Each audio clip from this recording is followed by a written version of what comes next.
ஒரு முஃமினுடைய வாழ்க்கைக்கான உவமையை நபி ஸல்லல்லாஹு அலைஹி வஸல்லம் அவர்கள் அழகா நமக்கு சுட்டி காட்டி இருக்கிறார்கள்.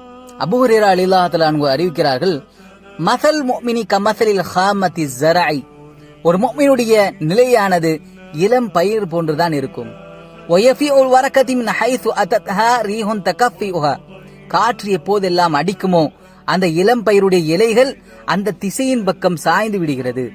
ஃபஇதா சகனதி அததலத், அந்த காற்று நின்று விட்டால் அந்த இளம் பயிர் மீண்டும் நிற்க ஆரம்பித்து விடுகிறது. வகதாலிகல் முஃமினு யகஃபஉ பில் பலாய், இப்படித்தான் ஒரு முஃமின் சோதனையின் போது அலக்களிக்கப்படுகிறார். அந்த சோதனையை அந்த முஃமின் தாங்கிவிட்டு அதில் பொறுமையாக அல்லாஹ்வை பொறிந்து கொள்கிறார்.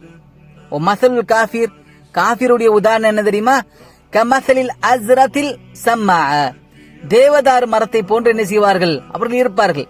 முஅத்ததிலத்தன், உறுதியாக இருப்பார்கள். ஹத்தா யக்ஸிமஹ அல்லாஹு இதா ஷா,